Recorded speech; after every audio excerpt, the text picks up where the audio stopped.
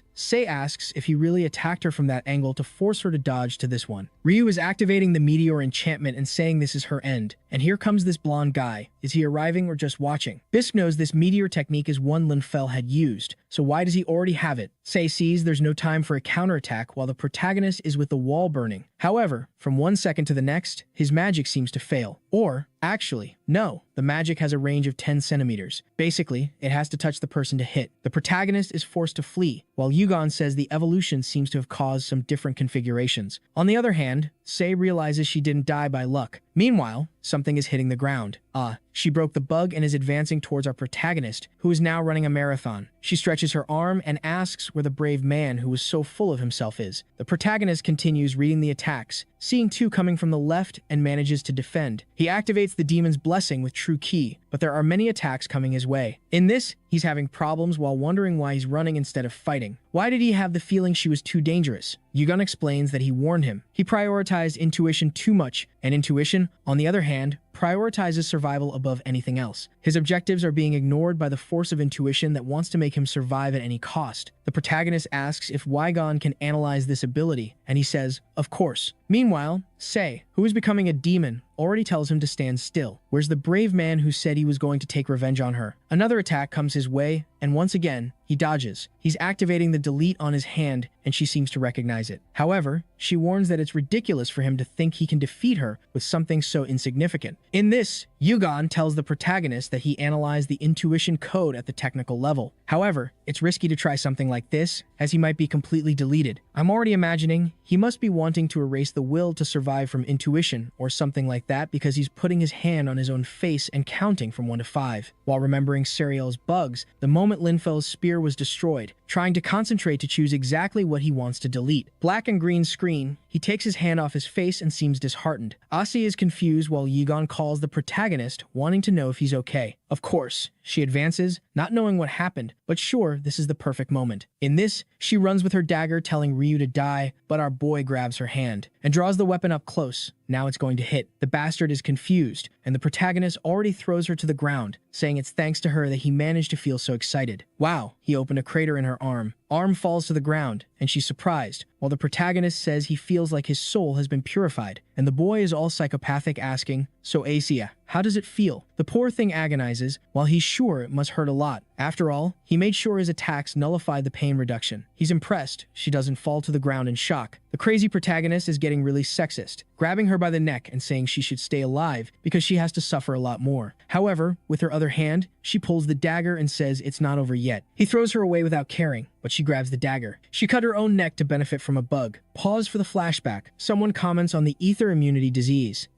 They were sisters. The older sister, Cynthia, and the younger sister, Asia. Basically, this ether disease was something caused by the presence of Yggdrasil. Both little girls were in treatment, but they would probably die this year. People around comment, but if they have this disease, and if it's contagious, it's better to get them out of here as soon as possible. Cynthia takes her sister's hand and says, little sister, let's go back to the hospital. It's okay, we will get better. The man with glasses then appears and comments that at least these children had one stroke of luck. That's because he has great news. The hospital had developed a surgery, and both could be cured. In the operating room, someone comments that this surgery is scary. The deformation in their bodies had advanced a lot. But, of course, there's malice. The doctor is there adjusting his hand, saying, oh, they believe that when the surgery is done, they will have healthy bodies. It's just a shame that's not the case. Screaming in blood, and with that, experiment 248 is finished. The boss asks what the result is, and the man has a bug dagger in his hand, with blood on his face, saying that, as he can see, they couldn't take it and died. And, worse yet, they didn't get any useful information. Damn, is it their bodies? It's not possible. I think I'm confused. The Green Doctor is saying that great achievements are accompanied by great failures. It was to clean everything up that soon they would move to the next stage. The guy sucking up wonders why they are using children for something like this. Everything seemed extremely insignificant. The other doctor tells him to be careful with what he says. If he doesn't understand how crucial this moment is, with this deformed body from the tests, they will finally be able to find what they are looking for. The key to conversion. The girls are lying down. Conversion, if I'm not mistaken, is that they want to send the two into the game. In this, he gives the order to start both simultaneously. When the item was activated, it was to insert 10 centimeters at a time. The poor things lying down realized that everything was actually a lie. While Asya is there, crying, Cynthia is saying not to worry, that she would protect her. And that's when the sack of the burned man starts moving, throwing the doctors against the wall. At this moment, Cynthia gets up and grabs a dagger. The sister is a bit confused while Cynthia knows these guys will use this machine for the experiment. If she can destroy it, they won't be able to do anything against them. She throws herself to stab. She pierces the middle of the machine. Thunder, lightning, explosion in the place. This incident was recorded as a malfunction of surgical equipment, and apparently, Asya survived. The disease that was tormenting her disappeared. When people asked, interacted, she just said she didn't know anything because she had no choice but to hide. Now I'm confused. Cynthia destroyed it, and Asya assumed her identity, and then she started working with the simp fool. She wanted to pretend she didn't know anything and enjoy that happiness. However, there was something much more important she had to do: avenge Cynthia. Back to the moment she cut her neck, blood went everywhere. She started a transformation, screaming while the protagonist was a bit confused. Really, she was persistent. He says he doesn't care, striking again on the head, saying he has to move forward, even if it means ending her. The poor thing calls for Cynthia and hits the ground. What is this? Still holding the arm. This girl doesn't die. When the protagonist turns around, he sees the rest of the guild, including Seven, has arrived. And obviously, the guys aren't very happy with Ryu, warning that if he did this to their comrade, he better be prepared to face the consequences. They walk to help Seven, whose condition isn't 100%, while the protagonist laughs, saying they arrived at a very right moment. Were they hiding by any chance? In this, Seven turns and says it's the first time they meet and introduces himself as the master of the Gaze Guild, while the transformed guy there is cursing him as a scammer, saying he handed over this bug dagger, which was a trash item. Then he jumps to hit him on the head, but someone blocks the attack. At the same time, a sword appears on his back, and Seven tells him to stop interrupting while others are talking. The poor guy is pierced and disconnected. In this, Seven says that this damn Lin's guild always gets involved without thinking, which is annoying, and this was the perfect chance for Bisque to disappear along with them. She may have come a long way without using any bugs, but there's no way she can get out of that place. The poor thing doesn't know what to do. So far, she's only taken a beating. In this, a shot. Was it at her? The protagonist is there saying it's good not to ignore him, and Wagon told our boy that the enchantment was removed and the system is back to normal. Seven says he's very impatient. Apparently, he's wanting to be killed by his hands. The protagonist tells him to stop talking and just go for it or let Asya disappear. The blonde responds that, for a stranger, he really is a big talker, but there's no need to be in such a hurry. After all, he's going to die anyway in the end. There are already more than 3 coming from behind the protagonist, but he turns defending the first one. The NPCs were all scared, wanting to know how he was defending against 3 people and still running away. I'm confused. Ryu is running, saying, "Your tricks are obvious to me," but at the same time, he seems a bit scared. Wow, he tore one in half with force. My god.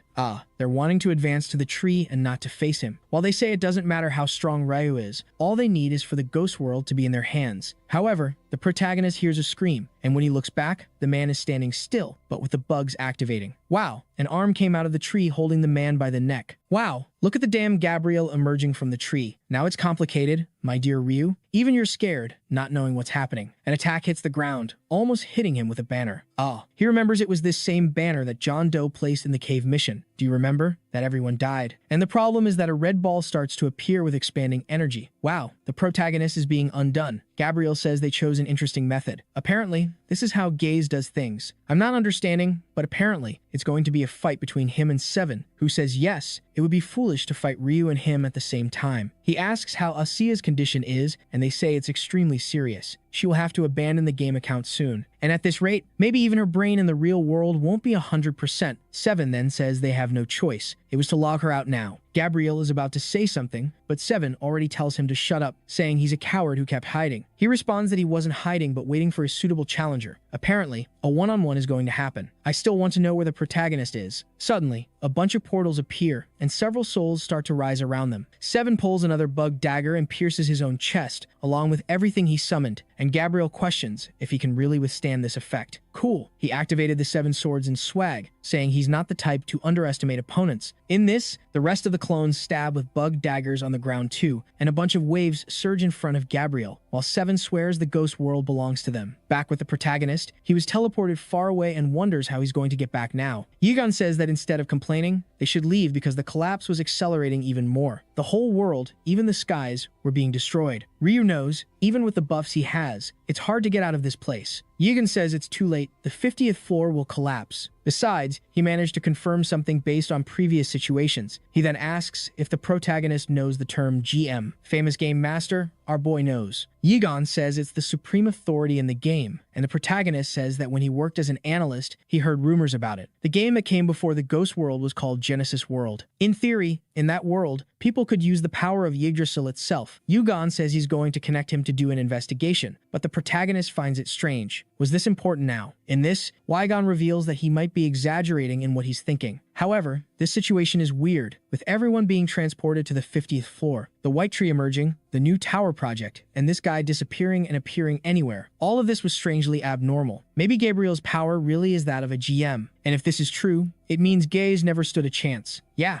apparently, that's exactly it. Seven is already there fallen with 7 swords in his back asking to be logged out. While wondering how it's possible that the entire guild was wiped out like this, Gabriel takes off his glasses and says that unfortunately, he doesn't deserve to know since he couldn't take a single step towards him. The next chapter tells that the so-called Genesis world, which came before this game, had much more strength and influence than the current Ghost world. And it seems that one day, a certain player received the GM power. As the name suggests, he had the ability to govern any authority in the labyrinth. However, so much power obviously drove the guy insane. He declared himself the king of Yggdrasil and started acting like a tyrant, creating battles that went beyond the labyrinth. However, the players created numerous subjugations and, in the end, succeeded. With that, the nightmare that was the power of a GM was finally erased. It's Akatsuki explaining this and says that's how this incident came to an end. The protagonist is impressed. This isn't the kind of information people usually have. However, Akatsuki reveals that the strangest thing is that none of the members of the subjugation team survived. It's odd that they won, yet everyone died. How did that happen? The reason everyone thought the GM was dead is because he disappeared afterward. He then mentions he has one last piece of information about the subjugation commander. Oh, her name was Cecilia Darius. It's the same last name as Gabriel Darius. Apparently, she was his mother, who died and was buried. Wait a minute, we're as confused as the protagonist. So Gabriel is the son of the mother who was the commander of the subjugation against the first GM. Ryu says he was wondering why Gabriel acted that way. However, if this authority of a game master still exists, everything makes sense. The problem is that if the enemy has this, he was much more formidable than they expected. He's spamming a bunch of status windows, saying they will need a strategy to defeat the leader of the Ghost World. The scene shifts to the hospital, with Bisk getting up, her leg all red. She can't feel her leg. She's already getting up in a panic while her friend tells her to rest. Meanwhile, Noor, stretched out there, says she's happy Bisk survived. The two hug while the poor guy who was completely transformed is still unconscious. The one with brown hair explains that they don't know everything that happened because they were forcibly disconnected. She will show what happened in the fight between Gaze and the guild master. It was more of a miracle in the end. Watching, everyone is a bit confused. This guy was powerful in an unnatural way. There were no bugs, but at the same time, the abilities had no restrictions or cooldowns. Bisk is confused, asking if it was really Gabriel who fought that way. The one with brown hair, named Ragna, says she doesn't know the details. Suddenly, she changes her expression and says something strange is happening. Our protagonist comes face to face with Gabriel. My god, how do you defeat the GM? And the fool is laughing, bad-mouthing Seven, saying he kept shouting he would finish Gabriel, but apparently did nothing. As he disintegrates, Seven swears this is not the end. However, Gabriel doesn't care. He just congratulates Ryu, saying it's impressive that they are now the only players. The protagonist looks and says, alright, but before we fight, tell me, what's your true objective? Gabriel responds that his goal is the fall of Lartia and nothing more. He doesn't care about the trash of this world, but doesn't want the ghost world to exist anymore. The protagonist, now knowing the story, says, stop lying, bastard. It's because of your mother, Cecilia, isn't it? Just by Gabriel not reacting, Ryu is sure this is the truth. Yugon realizes they've discovered the reason. Gabriel says he indeed has enough information to know something like that, so he will reveal something in return. At that exact moment, the entire floor 50 is being filmed and broadcasted, and information can always be destroyed and modified as he wishes. In other words, to everyone out there, Gabriel is the great guardian of the labyrinth, and Ryu is the intruder wanting to destroy it. The perfect story. Ah, now it's clear why he wanted Ryu to advance. To make him the villain. Everyone really thinks he's the villain. Ryu, however, just responds, I don't care that you're manipulating the media to create these narratives. None of that matters to me. And now that I know you're streaming, I'm also sure you have the power of a GM. Time in the labyrinth moves 10 times faster than reality. In other words, a transmission of absolutely everything would be impossible without interference from someone with a lot of access. Not to mention that the transfer of all players to the final floor clearly shows the power of a GM. Now it's clear why you've been so full of yourself. And for this revenge goal of yours, you've destroyed countless lives. Gabriel just responds that those who care about the insects under their feet get nowhere. Yeah, now Ryu has discovered that this is the guy behind his mother's death, and with that, he advances, warning that his arrogance would end now. He activates Intuition, Demon's Blessing, Holy Sword, Dragon's Key. But, folks, the man is a GM. I don't know if this will work. A circle with chains appears in front of Gabriel. The protagonist lands a full attack, but in the end, it's repelled. And now he realizes that even with 8 abilities activated at the same time, he doesn't stand much chance. Gabriel asks if that's all the strength he has, and Ryu says, of course not. While trying to understand how many abilities and how powerful a GM can be, Gabriel is about to say something, but then a dragon appears behind him. The protagonist smiles, the attack seems to hit fully, but the bastard has a barrier. In other words, the bastard has automatic protection, and there's no point in trying to attack him sneakily. He still goes for it, saying the only way is to destroy the barrier. He activates the slash, triggers an explosion, but Gabriel asks if that's really all the strength he has. Ryu is immobilized, but still manages to activate the weapon's shot. Everything explodes, but when the smoke clears, Gabriel is intact, saying the boy isn't bad. He's the first to make him use this power in a real battle. The bastard activates GM powers, along with the authority of the ghost world. The man is transforming, and Ryu asks if this is his true power. Yeah, now the guy looks very stylish. The armor, the lance, and the GM's gold. The protagonist seems to recognize that this is the GM, and Wygon explains that it was actually an artificial intelligence to support the game master. Wygon says that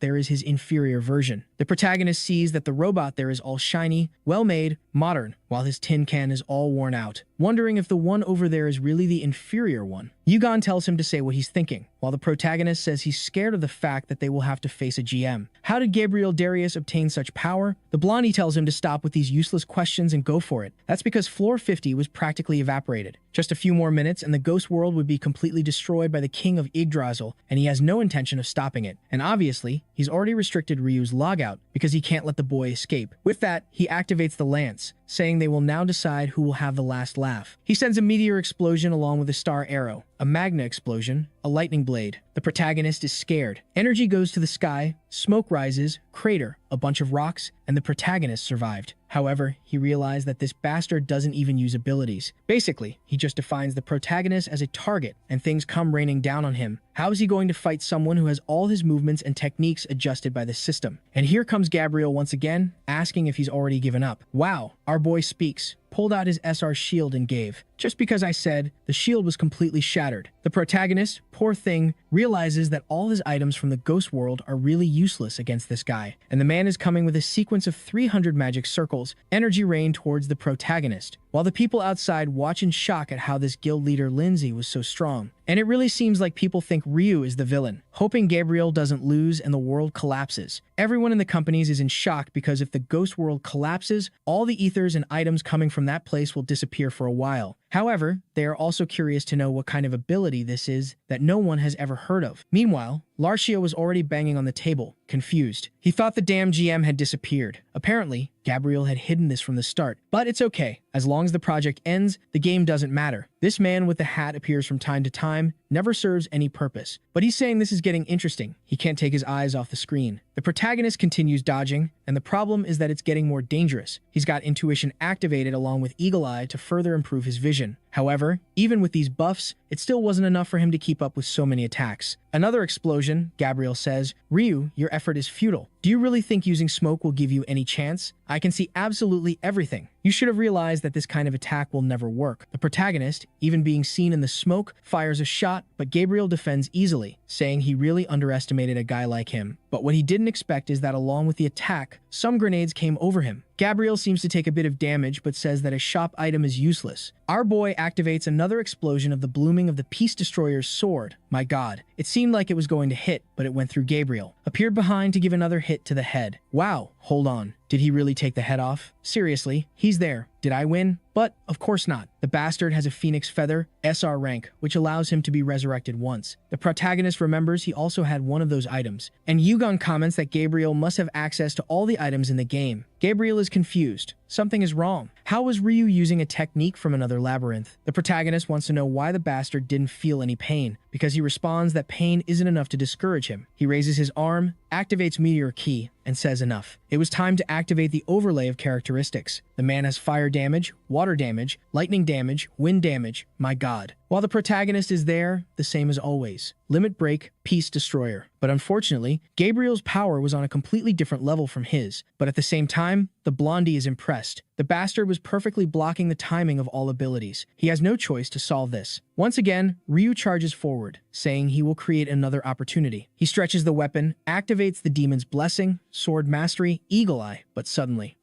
actually, it didn't activate. Those 3 abilities were locked. That's just cruel. Neither his abilities nor his items were working. Gabriel says that for someone inferior, he did well, while the protagonist asks how it's possible that the abilities were sealed like that. Did he fall into some enchantment or something? Gabriel says he's quick to notice. This was an ability created to deal with Linfell. And now, finally, it's his end. The protagonist is down, realizing that half of the items and abilities he received from the box were gone. He says he doesn't know if this will work, but he has to try something. He doesn't have time to worry. All he needed was a powerful attack. After all, he only has one more option. With that, he asks to summon the reinforced armor, arm, leg, the scoundrel calling the Power Rangers. However, it's a reinforced armor, V10SR, an exoskeleton from the Galactic Empire. Gabriel recognizes that, once again, it was an item from another labyrinth, and he seems to realize that even against him, who can control the ghost world, this was indeed a good trump card. And since that's the case, he will have to respect and fight accordingly. Seeing the immense power appearing, the protagonist asks Wygon how that was a weaker version of him. Yigon will say he was a transcendental system, while the protagonist holds on, telling him to enter some kind of flight mode. With that, our boy manages to escape this explosion and really flew away. The problem is that just dodging wouldn't be enough, and the worst part is that this armor only operates for 30 seconds. He extended the time with that energy pack, but it only added another minute. That's the time he has to finish this and starts firing multiple shots. Then a sequence begins. The entire place starts to get all glitched while everything explodes to the sides. But then Gabriel is already behind with the lance. Comes for the attack, but it seems the armor really defended. The blondie is shocked that his lance really didn't penetrate it, and the protagonist grabs him, saying he may be the god of this labyrinth, but his item won't be affected by the rules. Comes with a hand to the face and tells Gabriel that the game is over, but the bastard obviously pulls out the shield. He obviously knows the protagonist is trying to use delete, but if he can't get a direct touch, it won't work. And with that, another explosion happens in the skies, and the poor guy is thrown to the ground. And the worst part is that he can only use delete 2 more times. He used it once against the flaming jewel and once against Asura. The last use has to be saved to destroy the ghost world, meaning he can only use it once. With that, Gabriel approaches, saying, I know you're trying to use delete, but I also know it has a limited number of uses. And since you pulled out this weird armor, you've been strangely desperate. Does this item have some kind of time limit? Poor protagonist. His plans are all exposed. But what can he do? The desperation continues. He needed to delete this bastard as quickly as possible. But the damn Gabriel uses a clone ability, saying it's useless. His end would be there. He says goodbye to Ryu, while only 9 seconds remain for the armor, and an attack comes towards the head. Another explosion, flames everywhere. He activates the armor's shield while wondering if everything would really end there. 6 seconds for the armor, while he says it can't end like this. 1 second, and finally, the system analysis is complete. With that, all the restrictions the GM had placed on the protagonist are removed. Yigon is feeling smug, saying he already explained that the other one is just an inferior copy. The protagonist takes advantage of the moment and activates the demon's blessing. Wow. But with that, he increased the armor's duration to 9,999, right? Basically infinite. Well, he cheated too, but it's okay. The GM is cheating. Let's cheat too. Incredible gentleman here. If everyone is super, no one is super. Ryu activates sword fencing. Once again, limit break with the other. The sword master's enchantment charges forward along with the reinforced armor. Gabriel, in the background, is confused. How did this kid remove the GM's restrictions? At least he won't be able to use delete since there are a bunch of clones. Ryu, however, cuts through everything, saying not to underestimate intuition level 3. Gabriel wonders, how is this bastard able to distinguish the clones? In the end, I'll have to blow up this entire area along with him. But our boy is already behind with the armor's enchantment. Gabriel tries to look back, but it's too late. He's pierced in the chest. And with that, the protagonist finally says goodbye to Gabriel and activates delete. The fool, before disappearing, says there's something wrong with him. How does he have a power that allows him to use items from other labyrinths in any of them? Not even the power of a GM in a labyrinth could be like that. He asks Ryu how he obtained such power, and our boy remembers when he was just an emo with hair in his face, and Wygon appeared all cute. Unfortunately, it was exactly as he always says, luck, nothing more. Yigon tells the scoundrel not to reveal the secret of life, and Gabriel begins to disappear, saying it's almost comical that he has the power to destroy the world basically by luck. Anyway, he congratulates him on his victory, At least the world outside must be in complete chaos, so the goal he aimed for was achieved. With that, the transmission is cut. The chubby guy wonders if he should delete the ghost world or leave it to see what happens. As he fades away, Gabriel says he'll leave one last choice for the boy. The GM authority is now with him, and face to face with the tree. The protagonist says there's no reason to hesitate. This filthy game, he was planning to destroy it from the start. Delete is activated, and he touches the tree, but suddenly, he feels something strange and ends up in an empty place. Someone approaches, saying it's him. When he looks back, oh, not even a friend. It's a weird blondie saying he now understands the source of this disruptive power. Yigan is wondering why there's a common human in this place, while the protagonist, on the other hand, is sure that in front of him is the king, the only diamond rank creature in the entire world. He was order and law itself, the king of Yggdrasil, called Norm. He warns that he's there to make the protagonist pay for everything he's done. The poor guy doesn't get a second of rest. He warns, I already know about this whole situation. Larchia's experiment, the tower's collapse, and even your revenge. I have information about everything in this world. The protagonist wants to know, then, what he's doing there. The Tower of Demons and the Ghost World had all disappeared. He says, don't worry, I'm not here for you. He explains that he's actually there because he really enjoyed this journey, watching our boys struggle to get there. As this game was starting to stagnate, I wondered if I would have to intervene. Then unexpectedly, you appeared. And thanks to you, this stagnant water began to flow again. The residents will return to Yggdrasil, and after that, everyone will be transformed into parts for the next labyrinth. The protagonist is surprised, observing their aura and wondering if this is the power of a king. Norm congratulates him, saying, you really have a beautiful ultra-rare system. Now even Yugon is confused. This guy knows who he is. To which the king responds that it doesn't matter. Neither of them are normal people, and now the era of wrath has ended, and a new wind is coming. That's why he has a request for our boy. Ryu is told to say, he explains, I think you're the perfect person for this job. I prepared a gift that will make everyone happy. I'm not sure if this boy is a hero or a villain. I'm a bit confused. But with that, we move forward 3 months after the Ghost World closed. Since that labyrinth was half of the world's ether, everything obviously became a mess. And everyone knows that the culprit behind it all is Ryu 7017. The guy slams the table, saying the public has already demanded it. This guy needs to be arrested. However, another crosses his arms and says that unfortunately, many people are defending him. That's because many were also tired of the monopoly of that place. Not to mention that, along with the end of that labyrinth, many discovered that the content was unfinished. There were various criminal activities and even human experiments, a case so serious that the king personally had to resolve it. However, even so, not even he mentioned any punishment for Ryu, and now the banners show that a new labyrinth is coming. Larchia is in shock, telling them to study quickly and find out when it's arriving. The guys comment that in 30 minutes, and the big guy says that this damn Gabriel was useless in the end. He stole the GM authority, served no purpose, and now disappeared. We see in a conversation that I believe was earlier. The king asks if Larchia is developing a new labyrinth. He says yes. Society is in chaos, and many people are doing vile things, and the balance has been destroyed. First, to ensure the future, we have to punish that person. The king, however, just tells him to shut up, asking if he really thinks he knows nothing. The smell of blood and rot had begun to dominate Yggdrasil since he created that server. Larchia tries to apologize, saying it's not like that. All the sacrifices made were necessary for a better future. The king asks when the new launch conference will be. Larchia responds that some incompetents are holding them back, and the king just tells him to answer quickly. Nier says that in 3 months, the announcement will be made, and Norm responds that if it's a success, he will ignore everything. However, in return, if he fails, he will have to abandon his current position. Larchia knows that if he loses his platinum rank, his crimes will be exposed, and he will certainly be labeled as unknown. So today was finally the day of the announcement. I have a feeling something is going to happen. In theory, this was the new generation of labyrinths that would be beyond the ghost world and should replace everything it provided in terms of aether. I'm not sure if Gabriel is hiding there, but everyone is wondering why the king did this. Suddenly, Akatsuki appears behind, asking if they can talk for a second. Looking beautiful, she says she knows he is the former master of Linza. He, however, asks, "Oh, Shugetsu, damn it, what are you doing here? Are you trying to laugh at me?" She responds that she has no hostility against him. However, he already knows, right, that she was a collaborator behind Ryu. Akatsuki responds that it's not to be misunderstood. She was simply an informant, nothing more. If they knew who a common enemy was, maybe they could have worked together. He shouldn't have taken on such a dangerous role alone. Apparently, he likes being hated. Gabriel responds that he trusts no one. People do anything to achieve their goals. Even his mother didn't die because of the false king, but because she was betrayed by those who wanted the GM power. Their conversation is interrupted, with Larchia greeting ladies and gentlemen. Thank you for everyone's patience. Today, we will announce the next generation of labyrinths. This one was created with an item given by the king himself, a seed of Yggdrasil. And here in this cube, we have all the information about the next labyrinth we developed. Now, everyone will be able to witness the birth of a new era. The cube begins to glow golden, and everyone is there with their mouths open. As the plant begins to grow, people wonder if the labyrinth is being generated. And unfortunately, there's an error. The construction of the labyrinth fails. The big guy is confused. It tries again, but fails. Insufficient information. It tries an arbitrary construction and fails again. People are confused about why it's failing, and one of them takes a look at the information and sees that it was basically a copy of the ghost world, even the monsters and terrains. With that, everyone starts throwing a bunch of trash, saying he's filthy. How does he have the nerve to announce a new game that's literally a recycled copy of the old one? Larsha is all confused, saying there must be a mistake. This is a conspiracy. He would never fail like this. People are all recording this failure, while Akatsuki says he must be satisfied with this level of failure now. Finally, the main event was about to begin, and suddenly, someone approaches Larchia. The guy takes an explosion, apparently, and is thrown against the wall. Obviously, it's Ryu appearing. At that moment, the big guy is sure that's why his masterpiece failed. Destroying the ghost world wasn't enough. He wants to end even the next generation. The protagonist says, "Hey, bastard, what are you talking about? You made this trash game." The big guy wants to call security, but then the protagonist advances with his hand on the Yggdrasil seed. And did he activate the delete? Wow, that's complicated. He's ending the ability to create a new labyrinth. Wow, everyone is pointing guns there, while everyone asks if he really wants to throw the world into chaos. The protagonist, however, turns around, saying that it's this kind of mentality that prevents any labyrinth from advancing. Wow, and he announces that, in the name of King Nord, he declares that from now on, the era of Ratchus, the big guy's company, has ended. A new millennium has begun. With that, an announcement about the seed is made, stating that Yggdrasil has undergone an upgrade and will now launch version 2.